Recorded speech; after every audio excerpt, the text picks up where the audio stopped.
Muy bien, esta vez vamos a hablar sobre dolor, uno de los signos y podríamos considerarlo síntomas más frecuentes suscitados en eventos cardiogénicos, eventos patológicos cardiológicos. Entonces vamos a analizar esta característica tan importante que es el dolor. ¿Qué es el dolor en realidad? Entonces, sin más que decir, comencemos. De repente tenemos a un paciente que nos llega y nos empieza a decir que tiene una opresión en el pecho, que tiene un dolor casi insoportable, que se empieza a irradiar y nos empieza a describir lo que siente, pero pues obviamente tenemos que ahondar en las descripciones de este dolor, ¿verdad? Entonces, ¿qué es lo que hacemos?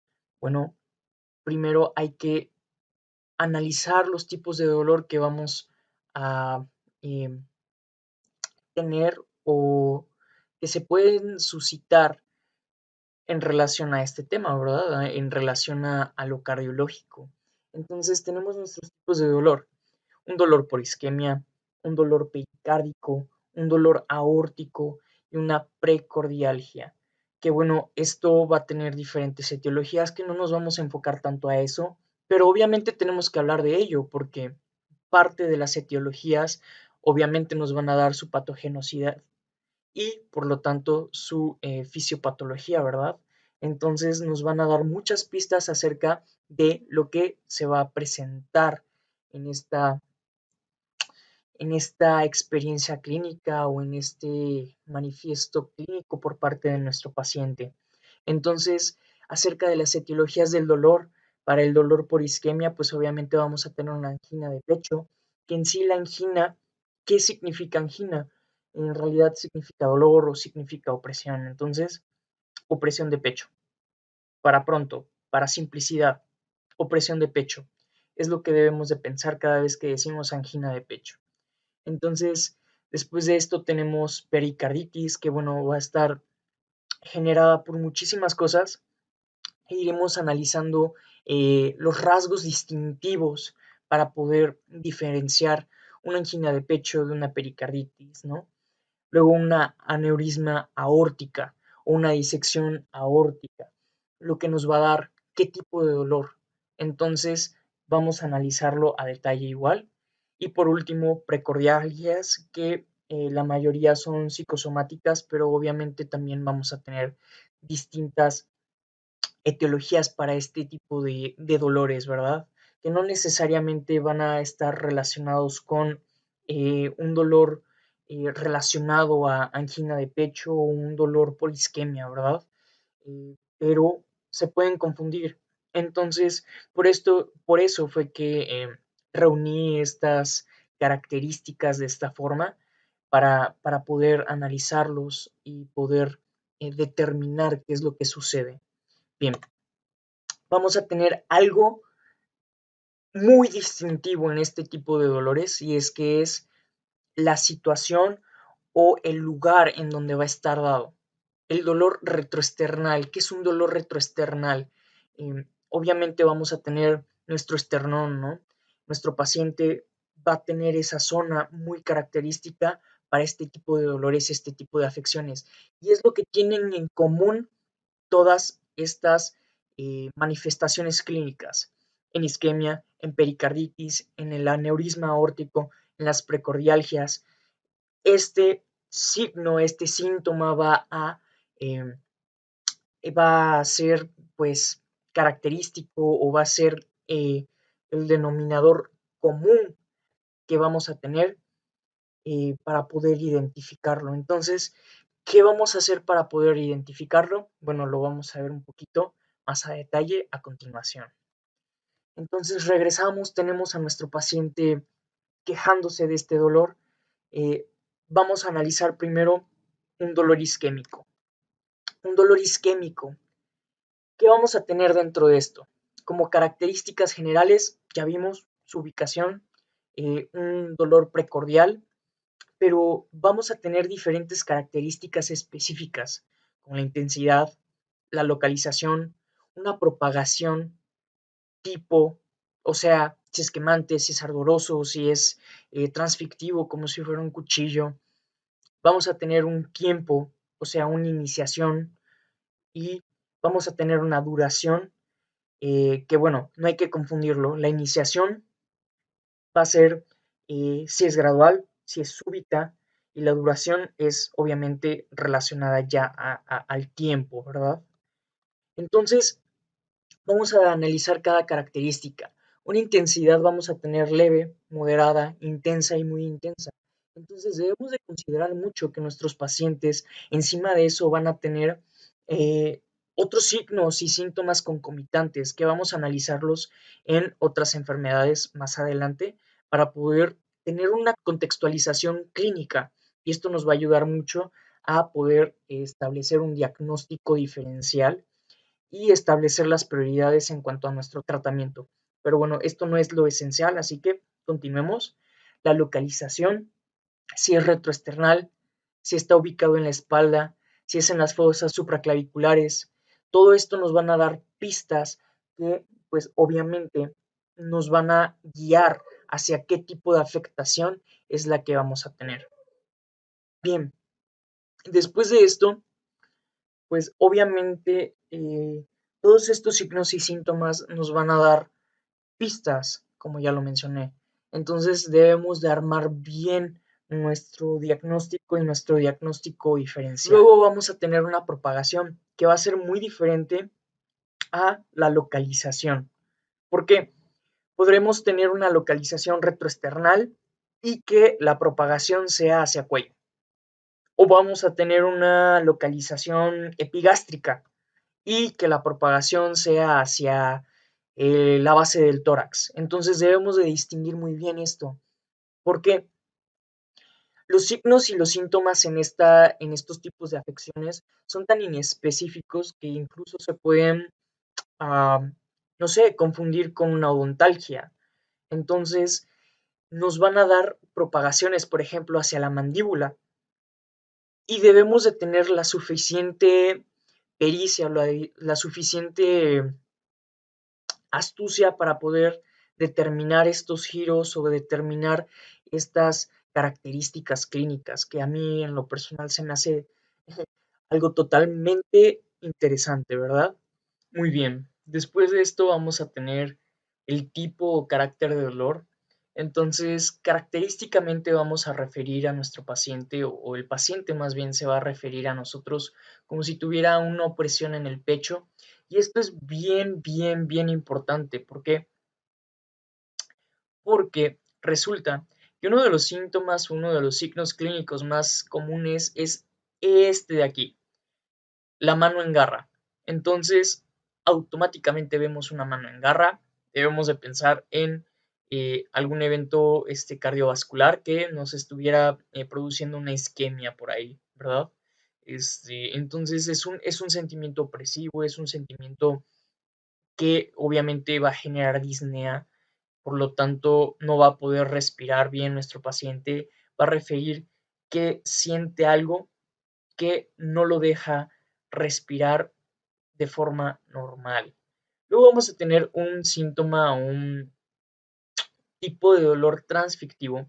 Y bueno, básicamente significa que siente que lo estuvieran cortando o apuñalando, pero va a ser muy diferente al dolor perforante, porque el perforante van a ser pinchazos. Usualmente estos se van a presentar entre el cuarto y el quinto espacio intercostal, entonces hay que saber diferenciar muy bien esto.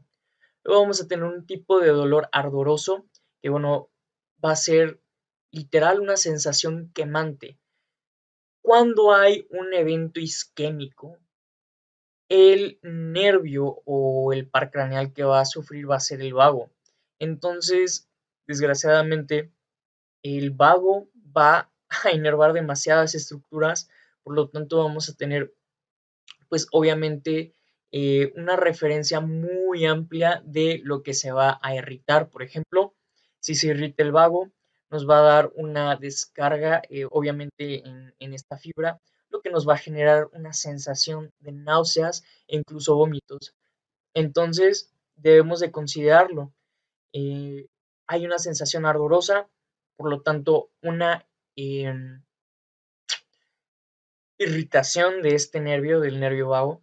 Entonces, este, va a darnos muchos signos y síntomas más, ¿verdad? Pero eso lo vamos a ver un poquito más a detalle a continuación. Y por último vamos a tener un signo, un tipo de dolor interno u óseo que, bueno, el mismo nombre lo refiere, va a estar colocado dentro de los huesos o va a sentirlo muy hacia adentro el paciente. Entonces hay que saber diferenciar todos estos, ¿verdad? Luego vamos a tener una iniciación que ya lo aclaré anteriormente.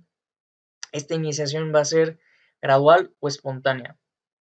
Va a empezar de menor a mayor o de repente se va a disparar el dolor y todos los tipos de dolor o todos los signos que iremos mencionando más adelante, ¿verdad?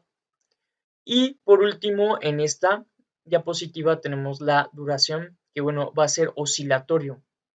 Hay ciertos padecimientos que nos van a generar episodios, pues, como la palabra lo dice, oscilatorios, que van a estar cambiando. Entonces, estos periodos pueden ser de 2 a 5 minutos. Pero ojo, algo muy importante que hay que caracterizar o que hay que remarcar es que el periodo máximo que nosotros podemos esperar y que no haya una necrosis es de 30 minutos. Después de 30 minutos debemos de sospechar de una necrosis, es decir, digamos en nuestro consultorio no hay el suficiente instrumental o no hay medicamentos, no hay, no sé, compuestos nitrogenados para atender esta emergencia. Lo mandamos a la clínica que sí tienen todos estos insumos, la más cercana está a 40 minutos, bueno, tendrá que considerarse en esa clínica que ya debe de haber un proceso necrótico. Entonces, debemos de hacer una anamnesis muy buena para poder detectar el inicio y qué es lo que nos va a generar nuestro paciente. Muy bien, vamos a hablar específicamente de estos factores concomitantes, es decir, que van a estar en estrecha relación. Si nosotros tenemos una disnea, si nosotros tenemos una opresión y tenemos estos concomitantes, por ejemplo, los eructos, la plenitud gástrica, debemos de sospechar automáticamente de este tipo de enfermedades isquémicas. Es bien importante hacerlo. ¿Por qué? Porque muchas veces unos eructos o una plenitud gástrica, unas náuseas o un vómito nos pueden guiar a diferentes cosas, por ejemplo, a una gastritis. Y se pasa que confunden gastritis con con angor o viceversa. Entonces, hay que tenerlo muy, muy, muy en claro. Después de, después de esto vamos a tener factores desencadenantes, es decir, el aumento de la demanda de oxígeno, por ejemplo, obviamente nos va a consumir pues mucha energía dentro de las fibras miocárdicas, por lo tanto nos va a dar un esfuerzo de las fibras. Entonces, si tenemos un esfuerzo de las fibras y tenemos un incremento de la demanda de oxígeno, pero hay un trastorno isquémico que no le está permitiendo al oxígeno llegar correctamente a estas fibras miocárdicas, pues obviamente vamos a tener un daño, vamos a tener pues estos signos clínicos, ¿verdad? Ahora, las emociones, el frío, los periodos digestivos son muy importantes. Vamos a ver que en ciertas enfermedades esto nos va a dar un incremento en los signos clínicos muy drásticos. Entonces hay que tenerlo muy en cuenta. El aumento de la bulimia, las crisis hipertensivas por sí solas ya son un factor desencadenante o un factor predisponente para presentar una de estas enfermedades. Los espasmos coronarios y las hipoxemias, pues obviamente nos van a generar una perfusión menor, por lo tanto una entrega menor de oxígeno y, si no se corrige, la necrosis de estas fibras. Bien, ahora sí hay que hablar un poquito sobre las formas de presentación clínica. ¿De qué nos sirve saber todos estos signos y síntomas si no sabemos en dónde se van a presentar? Entonces, vamos a clasificarlos en dos subcategorías, bien sencillas. Presentación. Vamos a tener una presentación pues bastante amplia. Vamos a tener una angina de pecho de esfuerzo. Y bueno, básicamente esta es la angina clásica. Este es el trastorno que más se va a dar. Cerca del 60% de los pacientes van a presentar esta angina de pecho por el esfuerzo. Entonces, es bien importante reconocer qué es lo que va a venir detrás de ella. Luego vamos a tener una angina de pecho de decúbito o también le llaman vaquera, si mal no recuerdo. Luego vamos a tener una angina de pecho de reposo, una paradójica, una progresiva y el síndrome coronario. Que bueno, todas estas las vamos a ver más a detalle a continuación. Y por último vamos a tener una clasificación por intensidad, que esta es la más utilizada. Vamos a clasificarlo como una angina estable, inestable o si ya hay un infarto. Bien. Entonces, hablando sobre la presentación clínica de la angina de esfuerzo, es la clásica, signos provocados por los agravantes, es decir, los que ya estuvimos hablando sobre taquicardia, sobre hipertensión, emociones, una persona muy estresada, una persona con factores de obesidad, por ejemplo, ateroscleróticos. Entonces, algo muy característico es que este dolor, esta opresión va a aparecer en las primeras horas de la mañana. Se le dice angina del despertar por lo mismo. Entonces, también recibe como una angina del primer esfuerzo. Va a ser pues relativamente fácil identificarla porque va a presentar los signos y síntomas clínicos: disnea, dolor en el pecho, en el área precordial. Y ahorita vamos a ver un poco sobre las irradiaciones. ¿Por qué? Porque en la angina de esfuerzo se puede presentar muchas irradiaciones. Usualmente lo que más se refiere es un dolor en el área precordial, pero una hemiparesia en el lado izquierdo. Ahora, también se puede dar en el lado derecho, pero esto no es muy usual. Sí hay que tenerlo en cuenta, pero no es muy usual.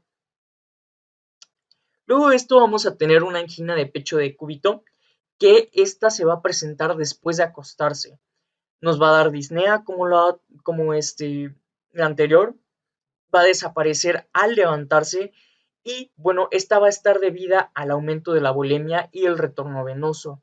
Básicamente, el corazón tiende a sobrecargarse, por así decirlo, tiende a generar un mayor esfuerzo. Entonces, al momento de reabsorber la bulimia o al momento de reabsorber toda esa sangre retornante, es cuando empieza a presentar pues, esa angina de pecho, ¿verdad? Algo bien característico que nos mencionan las literaturas es que causa pesadillas. ¿Por qué? Usualmente, o bueno, anteriormente se pensaba que en el momento en el que el paciente empezaba a tener pesadillas, en ese momento se desencadenaba la pesadilla. Pero esto se logró comprobar que no es cierto. Al contrario, el dolor es el que causa las pesadillas. Entonces el paciente puede referir eso y hay que tenerlo bien en cuenta porque un signo tan característico, un signo o síntoma tan característico como esto, pues nos puede dar una pista acerca de lo que tiene nuestro paciente. Después de esto vamos a tener una angina de reposo, que bueno, igual va a aparecer en el reposo muscular, o sea, igual va a aparecer cuando nuestro paciente está descansando. Y a diferencia de los anteriores, aquí sí va a haber un elevado grado de isquemia, por lo que va a evolucionar rápidamente a una enfermedad coronaria y es bien peligrosa. Va a estar generado por accidentes de placa por lo regular. Ahora, cuando hablamos acerca de accidentes de placa, es cuando, pues obviamente, una placa de ateroma se desprende, ¿verdad? De la íntima. Entonces, igual vamos a tener diferentes características que nos van a dar esto. Por ejemplo, puede estar provocado por placas inflamatorias creadas por infecciones, es decir, por infecciones creadas por bacterias, como por ejemplo una neumonía o la presencia de citomegalovirus o incluso de Helicobacter pylori. Entonces, debemos de estar analizando igual los signos y síntomas que nos pueden dar estas bacterias o estos virus. ¿Qué me refiero? Debemos de considerar que haya una infección detrás de esto. Si es que nuestro paciente presenta más síntomas, pues obviamente debemos de relacionarlo a algo pues infeccioso, por ejemplo, como les estoy mencionando. Entonces, debemos de ser bien meticulosos en cuanto al análisis de nuestro paciente. Ahora, lo peligroso y bueno, el por qué es tan peligroso es que esta tiende a ser inestable. Eh, Más adelante vamos a ver las características de las anginas de pecho inestable, pero bueno, para darles un preámbulo, eh, muy fácilmente tienden a complicarse, aún estando en reposo, va a haber un grado pues bastante alto de disconfort para el paciente, o sea, va a haber una angina de pecho muy marcada, entonces, bueno, es sumamente grave este tipo de, de afecciones. Luego vamos a tener una angina paradójica que para mí es una de las más interesantes. Igual va a ocurrir durante el sueño, pero a diferencia de las demás no va a aparecer en grandes esfuerzos. Esta va a ser generada por espasmos coronarios y de repente aparece. No se sabe a ciencia cierta por qué.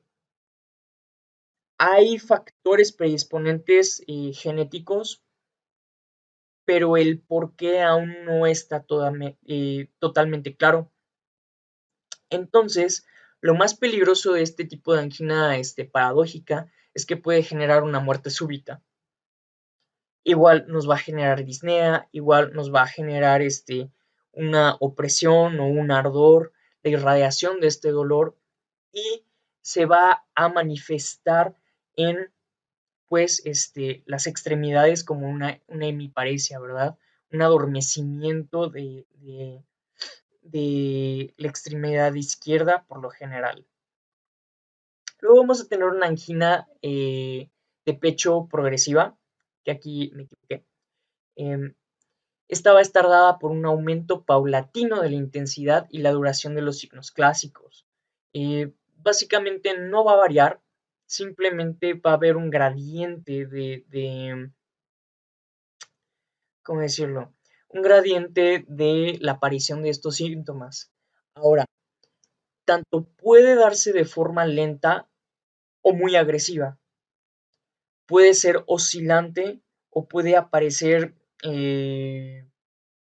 crónicamente, es decir, no crónicamente, puede aparecer en un tiempo más prolongado.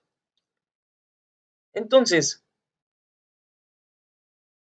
vamos a tener después de esto el síndrome coronario, que bueno, este va a aparecer con el más mínimo esfuerzo, entonces por lo tanto va a ser igual inestable y puede suceder varias veces al día, o sea que va a ser oscilante. Lo más peligroso de este síndrome coronario es que puede ser prolongado. Puede pasar el gradiente que ya les había mencionado anteriormente de 30 minutos y esto es bastante grave. ¿Por qué? Porque nos puede dar una necrosis. Entonces hay que tenerlo bien en cuenta. ¿Cómo lo vamos a poder distinguir? Pues obviamente va a haber una marcada disnea. El paciente va a referir un dolor intenso porque usualmente eh, estos dolores o bueno, estos síndromes coronarios, como son inestables, nos pueden dar una necrosis de una manera pues más facilitada, ¿verdad? Más abundante. Entonces, hay que tener muy en cuenta el cuándo, cuándo inició para poder tratarlo. Y bueno, ahora sí vamos a hablar sobre la intensidad. Estable puede ser la clásica, o sea, va a ser la clásica, que básicamente pues ya se las describí y va a estar dada por el esfuerzo. Inestable va a estar dada por un aumento paulatino de intensidad y de duración y su evolución va a ser lenta o muy agresiva. Pero algo bien marcado es que va a ser progresiva. ¿Qué quiere decir? O sea, a diferencia del estable, en la estable puede aparecer el signo, el síntoma y no es que no vaya a pasar nada, pero pues obviamente no va a progresar a más. Sí se puede dar más daño, eso cabe mencionarlo, pero a diferencia del inestable, el inestable va a ser progresiva. Va a continuar haciéndose daño hasta que obviamente aparezca pues un infarto, ¿no? La necrosis del corazón. Entonces vamos a tener isquemias agudas persistentes, o sea, se va a estar presentando este problema o esta falta de irrigación de forma persistente. Luego vamos a tener el infarto que ya sería pues la última consecuencia que, bueno, lo vamos a poder dividir en dos categorías. Sin onda Q de necrosis, que bueno, para esto tendríamos que tener un electrocardiograma, asumiendo que tengamos un electrocardiograma en nuestro consultorio, pues obviamente se va a presentar esta onda Q de necrosis o no se va a presentar la onda Q de necrosis. Ahora, para terminar acerca del dolor isquémico, pues vamos a iniciar con el dolor pericárdico y va a tener muchas características y etiologías, pero por lo general no va a tender o no va a ser tan letal como una angina de pecho. Este puede suceder de forma espontánea, lenta o progresiva, es decir, de repente aparece o empieza a aparecer de una forma lenta o de repente aparece y los síntomas empiezan a empeorar conforme al tiempo. La ubicación del dolor igual va a ser en zona retroesternal, esto hay que tenerlo bien claro, pero igual en la base pulmonar izquierda. Debemos de ver la ubicación del corazón, obviamente. Entonces, hay que recordar un poquito de nuestra anatomía y cómo es que está, pues, dispuesto el pericardio. Ahora, las causas van a ser muchísimas, por lo tanto, hay que saber cómo identificarlo.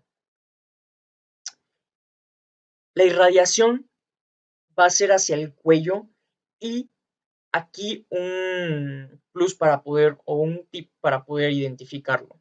Con los factores agravantes, la respiración.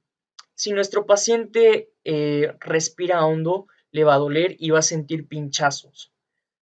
entre el cuarto y el quinto espacio intercostal. Y además, los factores que van a provocar este dolor que mejore o empeore va a ser la postura.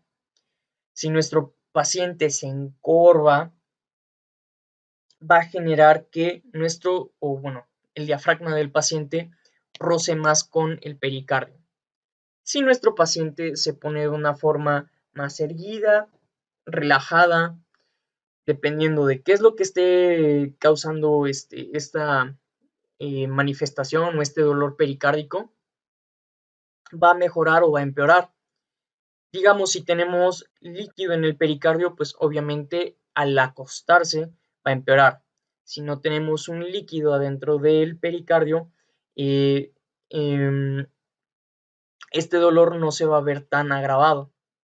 Muy bien, acerca del dolor aórtico, este va a ser en extremo peligroso y tiene un muy mal pronóstico. Va a suceder por la coartación o la disección aórtica, es decir, se va a empezar a desgarrar la íntima de la aorta y esto va a generar muchos problemas porque, bueno, los pacientes mueren desangrados ya que usualmente no se pueden intervenir de forma oportuna. Y dependiendo de dónde se diseque la aorta o de dónde se termine abriendo, es que va a ser la probabilidad de que el paciente se salve.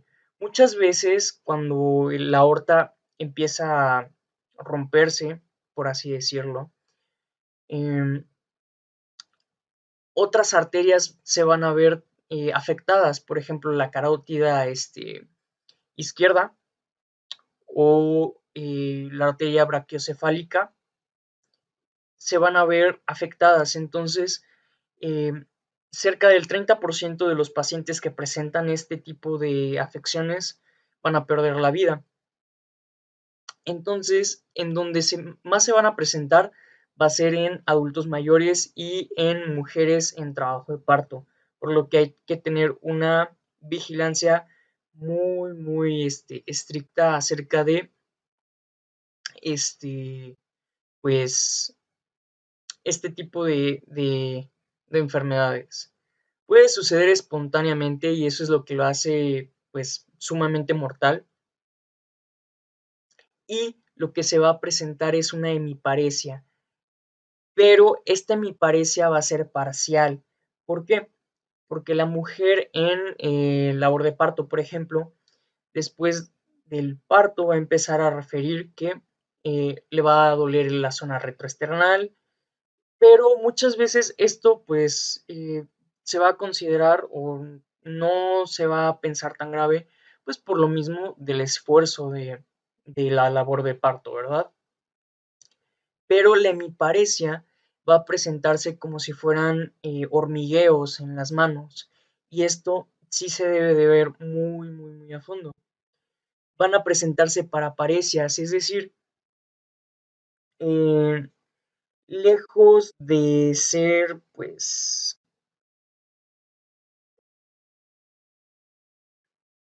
pop, pop, pop, van a presentarse paraparesias. Entonces, ¿esto qué significa? Que va a haber un compromiso de alguna otra arteria principal, como ya lo había mencionado, la brachiocefálica y la carótida izquierda es lo más común. Y bueno, esto nos va a dar pues afecciones muy graves, ¿no? Puede provocar una isquemia cerebral bastante marcada y pues obviamente un daño neurológico irreversible. Y una de las más importantes es el compromiso de la arteria espinal. Por lo tanto, si se compromete la arteria espinal, vamos a tener una isquemia medular y si esto no se revierte de forma pues rápida y efectiva, vamos a tener que nuestra paciente va a quedar afectada, pues porque dependiendo de cómo es que se afecte esta arteria espinal, es como pues obviamente eh, va a tener daños neurológicos muy serios. ¿Cómo vamos a ubicar el dolor en este tipo de afecciones? Pues va a ser de nuevo en la zona retroesternal. Esto no va a cambiar. En el abdomen, en la zona lumbar. Muy raramente es que vamos a presentar un angor pectoris hacia la zona lumbar, o sea, casi no se da, casi no se da. Entonces debemos de sospechar directamente de un dolor aórtico. ¿Cómo? Por la irradiación. Si nosotros tenemos un dolor en la zona retroesternal, podemos preguntar si hay una irradiación hacia la zona lumbar o hacia la espalda de forma generalizada, y esto va a ser muy grave. Los factores agravantes que pues se van a presentar van a ser crisis hipertensivas, el esfuerzo, por ejemplo, con las mujeres en trabajo de parto, la edad, porque, bueno, obviamente con la edad se va adelgazando la íntima de la aorta, y enfermedades autoinmunes por lo mismo de, pues obviamente el ataque hacia la íntima de esta arteria, ¿verdad? Por último, vamos a tener precordialgias, que bueno, estas van a estar guiadas principalmente por factores psicosomáticos. Ahora, nuestros pacientes o lo que más se va a presentar van a ser adolescentes y adultos jóvenes, sobre todo mujeres. Y bueno, lo que va a suceder es que puede tener un comienzo lento, pero generalmente se va a presentar con una disnea. Esto lo voy a explicar un poquito. Eh, Cuando nosotros estuvimos haciendo la anamnesis en nuestro paciente, obviamente debemos de ser muy, muy, muy críticos y debemos de ser muy perspicaces a la hora de analizar al paciente. Va a haber una disnea suspirosa que incluso va a interferir en las respuestas que nos esté dando nuestro paciente.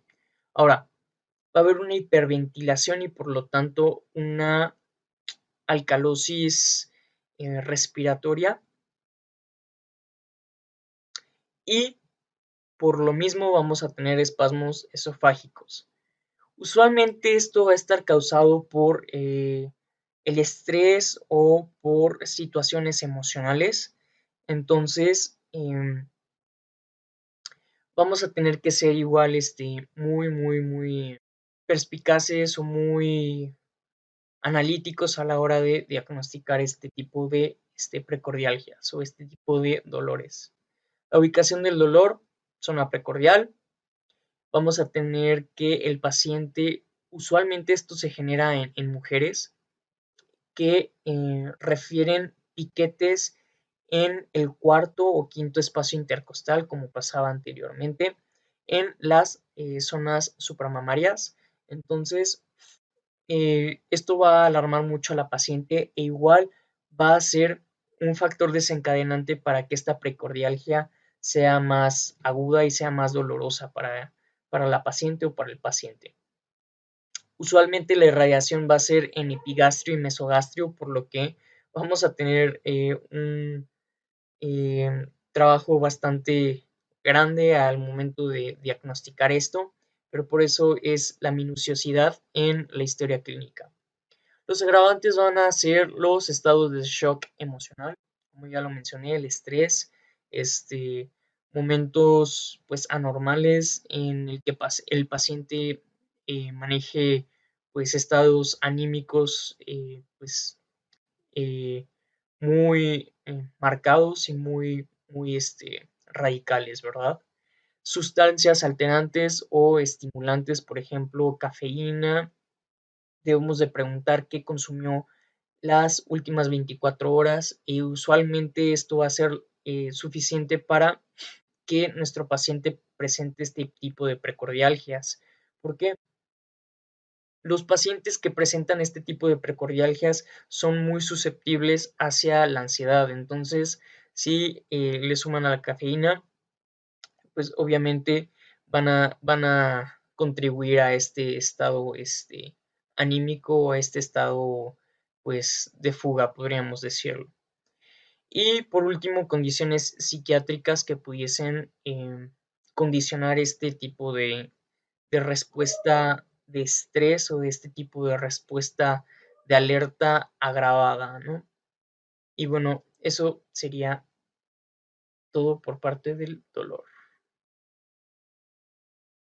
Buenas tardes a todos. Continuando con los síntomas del sistema cardiovascular, en esta ocasión vamos a hablar sobre las palpitaciones.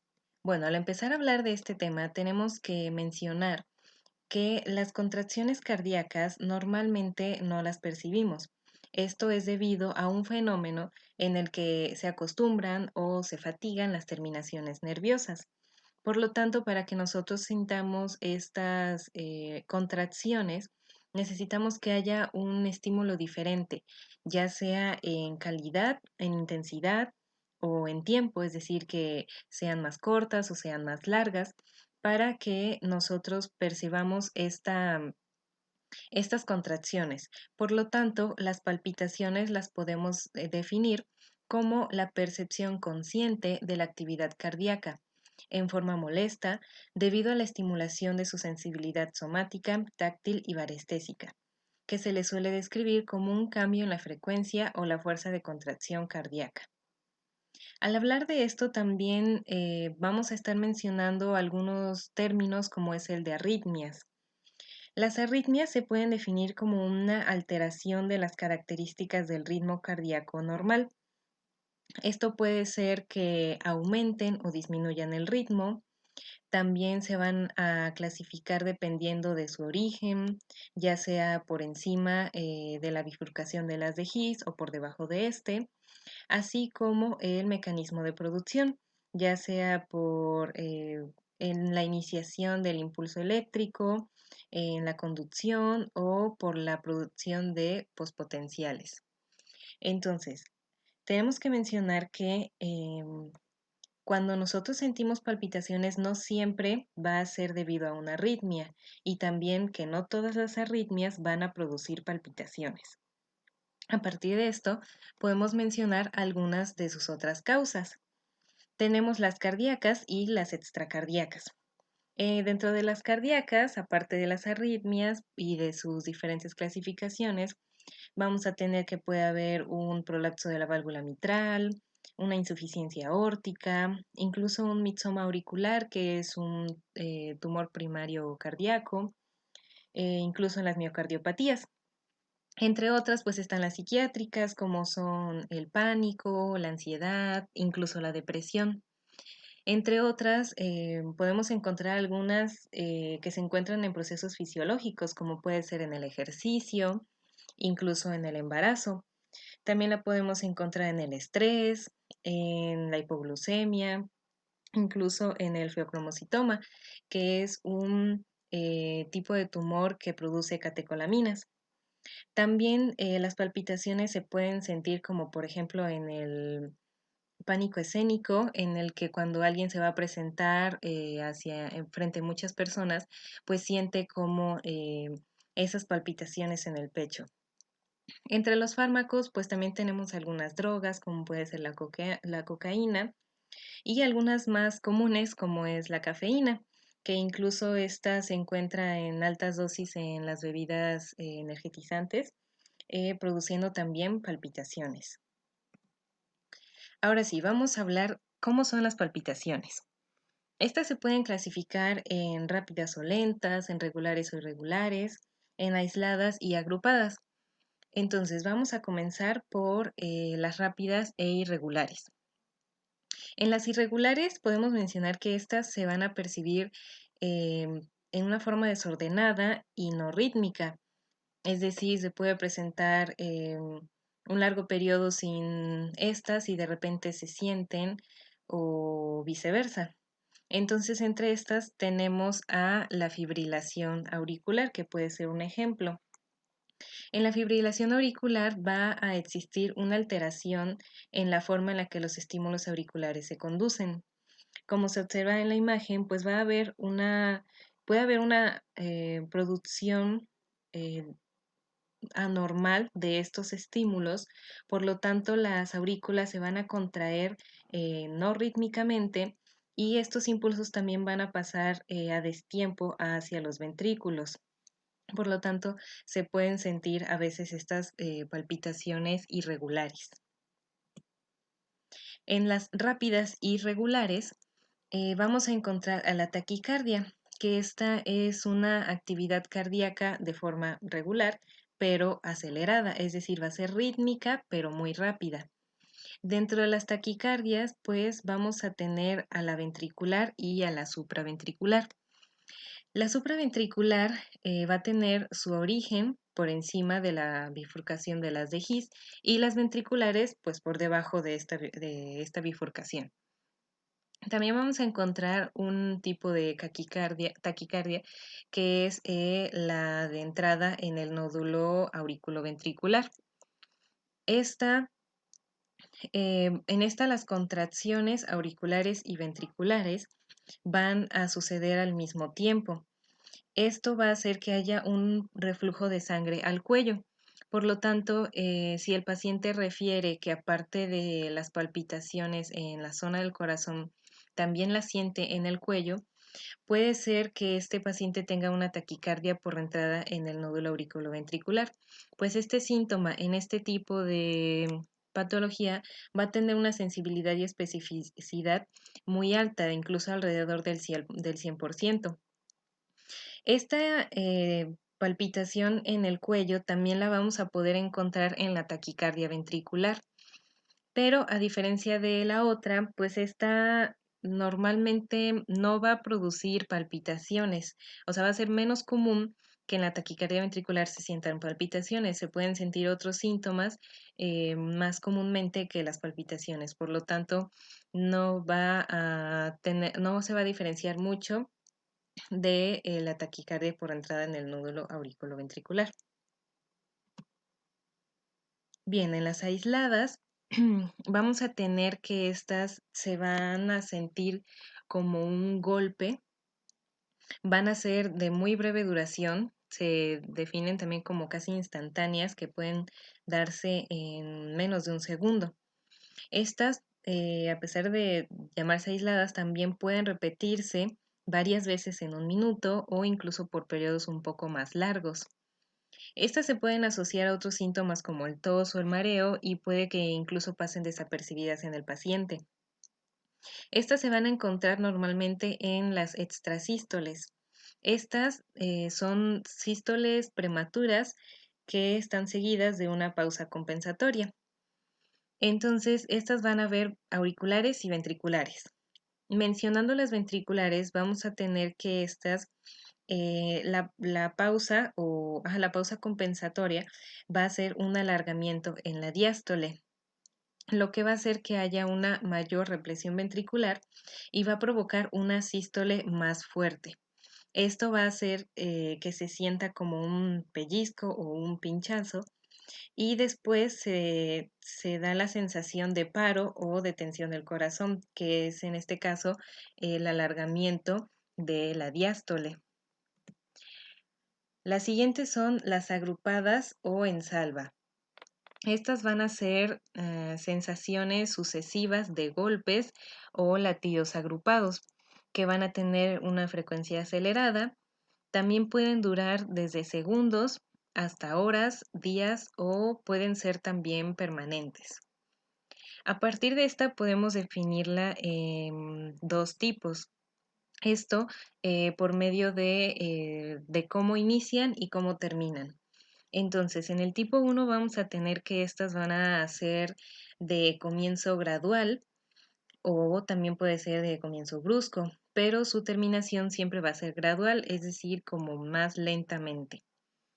Estas se van a presentar solamente cuando el paciente está despierto y van a tener un ritmo regular y la frecuencia acelerada. Estas se pueden presentar en personas sanas que tienen a veces periodos de mucha emoción o de esfuerzo físico, pero también en patologías como puede ser en la anemia o el hipertiroidismo. En las de tipo 2 vamos a tener que estas van a ser tanto de comienzo como de terminación bruscos, es decir, como muy rápido. Entonces, estas se pueden presentar tanto cuando el paciente está dormido como cuando está dormido, o sea, en despierto y dormido. Estas van a ser breves o también pueden ser prolongados y hasta permanentes. Y la diferencia también es que en las de tipo 2 siempre van a superar los 160 latidos por minuto, a diferencia de que en las tipo 1 generalmente no superan los 150 latidos por minuto. Y dentro del tipo 2 pues tenemos algunos ejemplos como puede ser el flúter o aleteo auricular, la fibrilación auricular paroxística y la taquicardia paroxística. Esta va a presentarse cuando una zona del corazón que generalmente se vuelve muy excitable va a asumir como que el gobierno del corazón. Por lo tanto, en estas los síntomas pues se va a sentir una palpitación aislada seguida de una serie de palpitaciones rápidas y perceptibles. Esto puede ser en minutos, horas o durar varios días, pero así como empieza, va a terminar casi como de repente, o sea, muy brusco. Y bueno, también vamos a tener algunos síntomas asociados, como puede ser la angustia, temor, mareos, e incluso también se pueden sentir el síncope o angina de pecho. Pero es importante mencionar que a veces cuando hay muchos síntomas, puede que la arritmia o el proceso causal de estas palpitaciones no sea tan importante en el caso de que afecte demasiado al paciente o que le pueda llevar hasta la muerte. Sin embargo, hay algunas arritmias que pueden ser mortales y no presentar palpitaciones. Y dentro de la exploración, pues vamos a tener que durante el episodio se le puede llevar a cabo el examen del pulso. Y dentro del episodio también se le puede realizar un electrocardiograma, así como también después del suceso se le puede también realizar un electrocardiograma. Pero bueno, ya no vamos a ahondar demasiado en esto. Eso fue todo de las palpitaciones. Gracias por su atención. Continuando con los síntomas que se presentan, llegamos al síncope, que va a ser la pérdida transitoria y autolimitada del conocimiento y del tono postural. Este va a ser provocado por una disminución del flujo sanguíneo cerebral y puede ocurrir tanto de forma súbita, espontánea, sin advertencia, o puede ir acompañada o precedida de algunos síntomas presincopales, tales como mareos, desvanecimiento, debilidad, fatiga, náuseas, visión borrosa, algún zumbido en los oídos o diaforesis. Normalmente el síncope es un episodio que no dura mucho, dura cuestión de segundos a no más de 5 minutos. El paciente al momento de recuperar el flujo sanguíneo cerebral, al momento de que cae, digamos que se desmaya, cae y se encuentra en una posición de cúbito dorsal que predispone a que el flujo sanguíneo cerebral pues mejore. El paciente va a empezar a recobrar el conocimiento y pues el tono. ¿En dónde es más común el síncope? Pues en pacientes que presenten cardiopatías, enfermedades crónico-degenerativas del corazón, en varones de la tercera edad, mayores de 70 años y normalmente o usualmente en mujeres jóvenes aparentemente sanas que estén propensas a sufrir crisis nerviosas.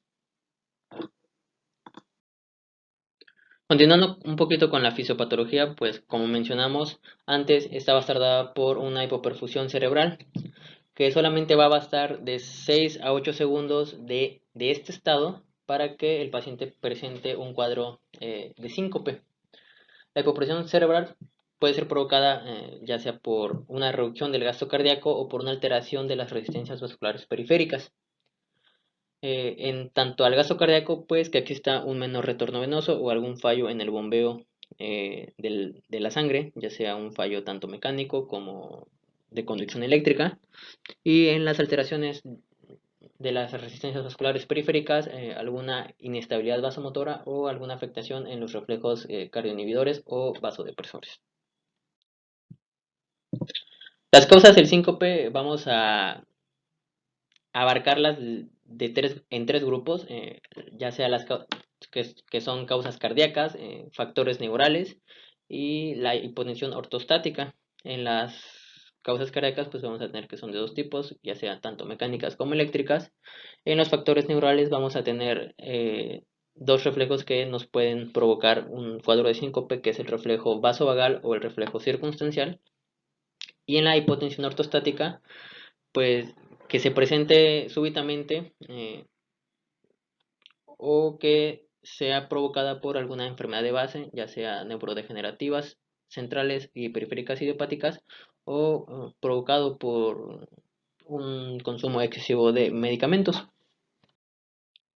Vamos con las causas cardíacas que te puede provocar un síncope. Estas pueden ser de dos tipos, ya sea mecánicas o eléctricas. Dentro de las mecánicas vamos a tener la estenosis aórtica, la hipertrofia ventricular, ya cuando hay una afectación en la fracción de eyección de los ventrículos.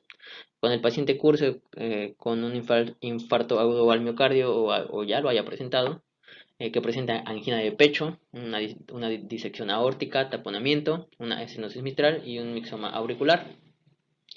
Y dentro de las eléctricas, que bueno, pues que el paciente presente alguna disfunción del nodo sinusal, algún bloqueo auriculoventricular, ya sea de segundo o de tercer grado, así como taquicardias ventriculares o supraventriculares, conductopatías hereditarias, o pues si el paciente refiere que ocupa marcapasos, pues que este no esté funcionando correctamente. Asimismo, vamos a tener causas neurales, que también van a ser de dos tipos. Vamos a tener el reflejo vasovagal y el reflejo circunstancial. Durante el reflejo vasovagal, bueno, sabemos que la estimulación del nervio vago va a provocar una disminución de la frecuencia cardíaca y una disminución de la fuerza de contracción del corazón, lo que puede provocar un estado, un estado donde resulte alterada la perfusión hacia el cerebro, que a su vez pues, puede provocar un episodio de síncope.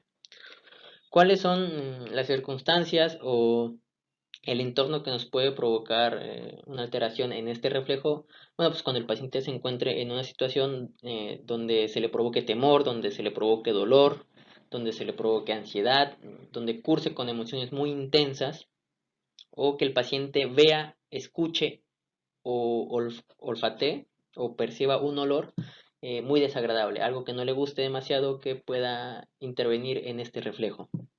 Por ejemplo, cuando el paciente ve sangre, cuando el paciente es muy típico cuando los papás van al parto de sus hijos y pues ven toda la sangre, ven cómo se expulsa al producto, pues normalmente esto les provoca un reflejo de tipo vasovagal y se desmayan, tienen un episodio de síncope, ¿no? Y el reflejo circunstancial, pues van a ser situaciones en la vida cotidiana que tienen que ver con estos sistemas que nos puede provocar un episodio de síncope. Por ejemplo, en pulmonar, pues que el paciente presente un ataque de tos, de estornudos, al momento de tocar algún instrumento de viento. En el urogenital, pues se puede presentar un síncope posmiccional, si hay una instrumentación del sistema urogenital, o si existe algún masaje prostático.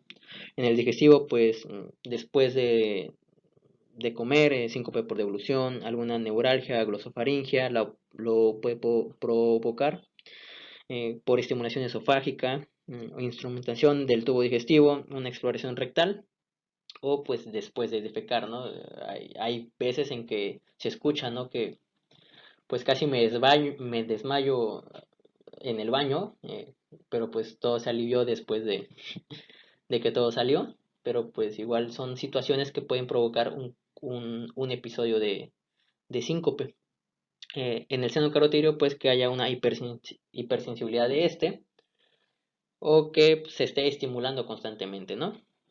Asimismo, pues ocular, una supresión del globo ocular, una inspección prolongada del globo ocular o pues, durante una operación. También tenemos la hipotensión ortostática. Normalmente esta causa la van a presentar pues los pacientes de la tercera edad al momento de que se levantan de la cama. Hay hay un momento de hipoperfusión cerebral que va a resultar en un cuadro de síncope. Normalmente pues sienten que se van a desmayar, empiezan con síntomas presincopales y lo primero que piensan o que hacen pues es acostarse de nuevo, y una vez que se acuestan el flujo sanguíneo regresa a la normalidad y pues no pierden el conocimiento como tal. Asimismo, pues la hipotensión ortostática causada por algunas enfermedades, ya sea como Parkinson, demencia por cuerpo de Lewy, síndrome de Schaefer-Drager, diabetes, hipotensión postprandial, que presenten neuropatías periféricas autonómicas o que el paciente pues tenga una iatrogenia provocada por el consumo excesivo de medicamentos, igual muy común en personas de la tercera edad que están atiborradas de medicamentos, que están atiborradas de antihipertensivos, de ansiolíticos, de sedantes, puede provocarles estos cuadros de hipotensión ortostática que les va a provocar a su vez pues un cuadro sincopal, ¿no? Y por último, pues hablar un poco del diagnóstico diferencial, que lo vamos a hacer contrastándolo con algún episodio convulsivo, por un choque hipoglucémico, por una cataplejía o por trastornos psiquiátricos. Con convulsiones, pues convulsiones generalizadas es lo primero con lo que se va a contrastar el síncope. Diferencias, el síncope es momentáneo, es rápido, se recupera fácilmente, bueno, no fácilmente, pero sí rápidamente eh, el estado de conciencia y el tono durante las convulsiones no tarda un poco más, tarda más de 5 minutos, y ese es como que el principal dato, ¿no? Sobre todo la posición en la que ocurren es las convulsiones y el síncope. Por ejemplo, va a ser muy difícil que en el síncope el paciente lo presente cuando está en decúbito dorsal. En convulsiones, pues te puede dar en cualquier posición. En la hipoglucemia, pues, si presenta un estado hipoglucémico durante el episodio, pues hay que hacer una muestra, hay que tomar una muestra de glucosa y pues compararlo, ¿no? Normalmente en el síncope no va a haber una hipoglucemia como tal. Eh, cata- Cataplejía, pues el paciente va a perder el tono, va, va a perder ciertas funciones, pero el estado de conciencia pues va a seguir estando activo. El paciente va a poder estar atento a lo que pasa en su entorno. Y pues trastornos psiquiátricos, que el paciente presente algún cuadro de ansiedad generalizada ya tratado, o que presente ataques de pánico.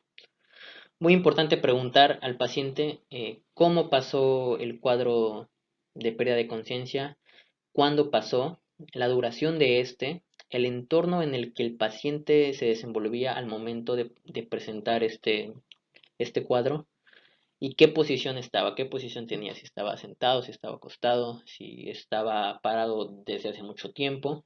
O sea, son cosas que nosotros podemos preguntar, que nos van a dar la pauta para poder dar un mejor diagnóstico. Continuando con la sintomatología del aparato cardiovascular, toca hablar ahora acerca de edema y cianosis.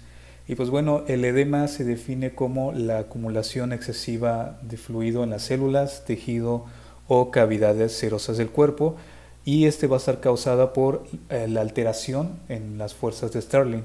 Por lo tanto, el edema va a ser causado por una disminución de la reabsorción a causa de un aumento de la presión hidrostática capilar.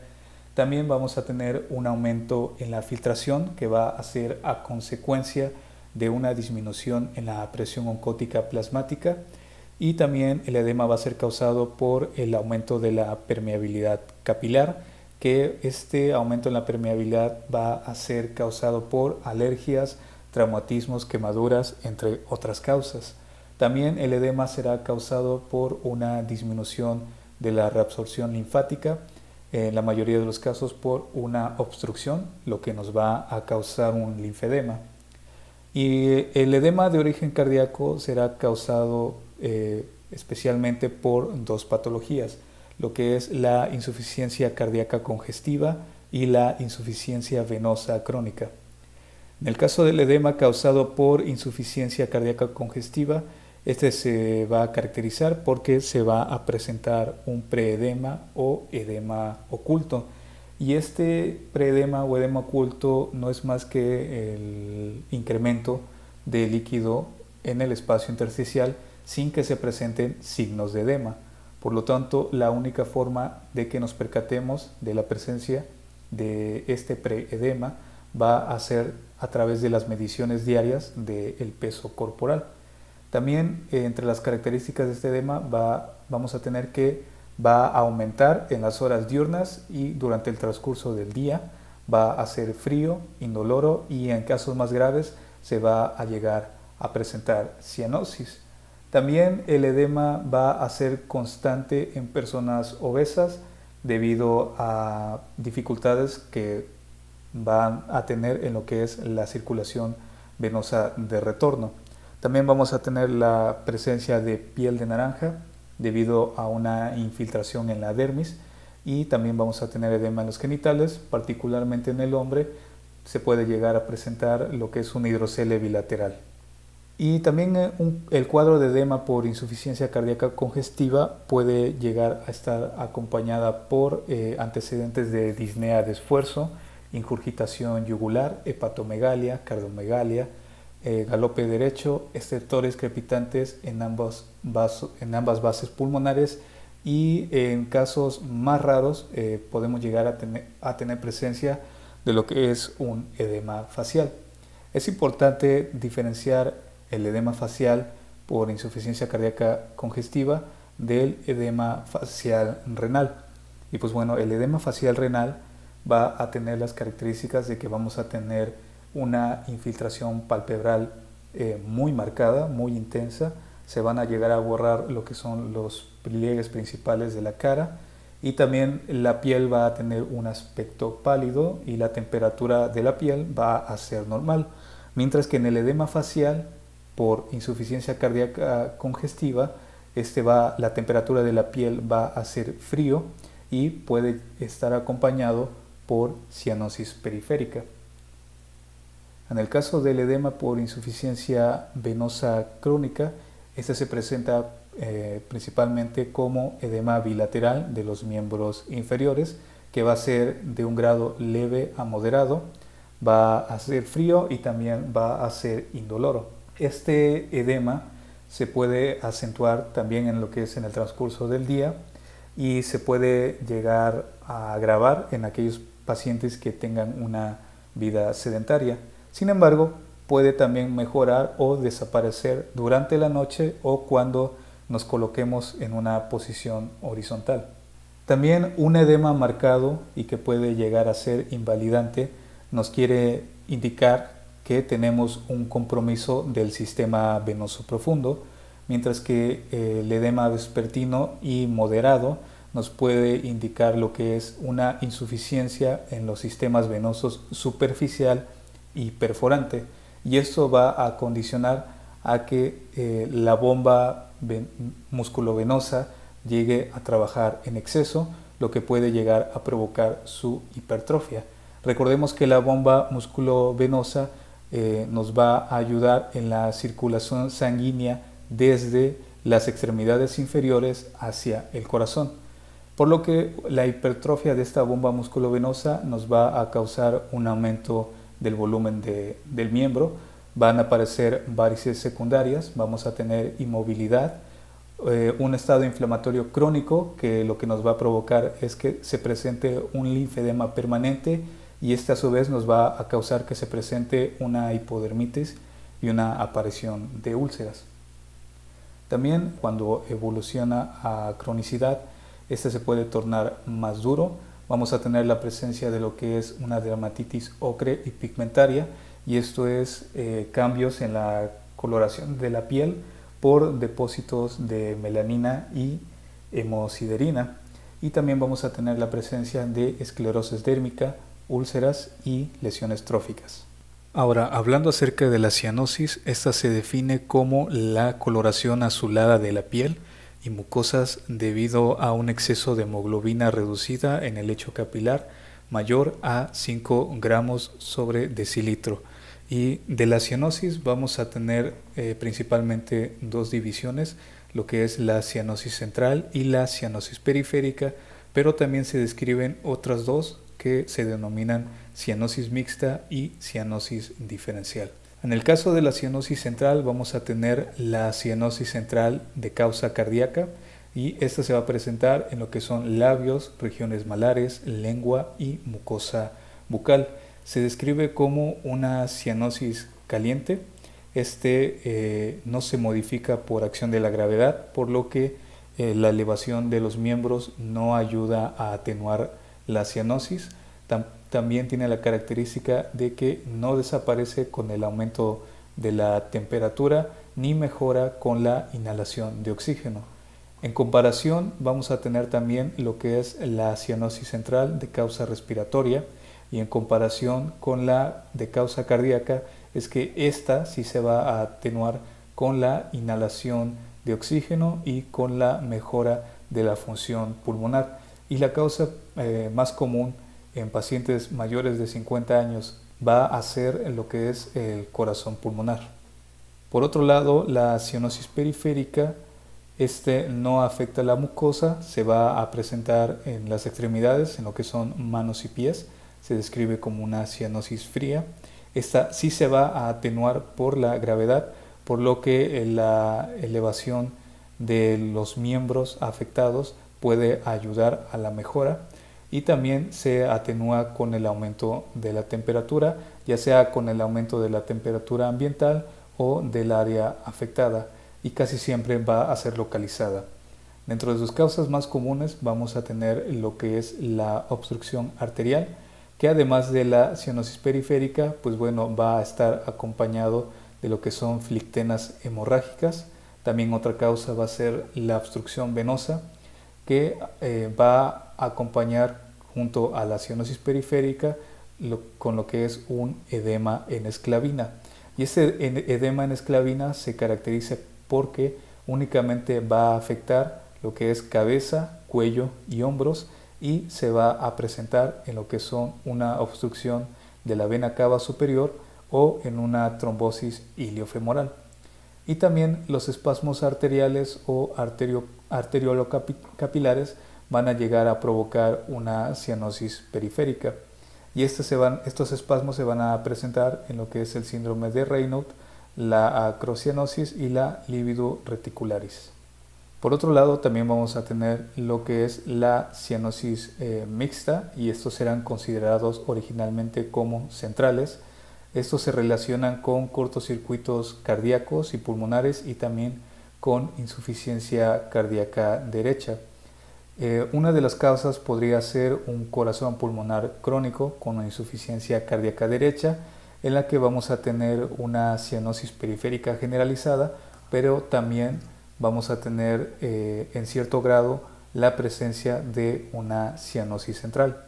Finalmente vamos a tener lo que es la cianosis diferencial, que esta se considera como la única cianosis central y cardíaca no generalizada, y esta está causado por un conducto arterioso persistente, ya sea de la aorta hasta la arteria pulmonar, provocando así un cortocircuito, y también se relaciona con la coartación ísmica de la aorta. Y esta cianosis diferencial se caracteriza por presentarse en la mitad inferior del cuerpo y en el brazo izquierdo, por lo que la cabeza, el cuello y el brazo derecho van a estar intactos.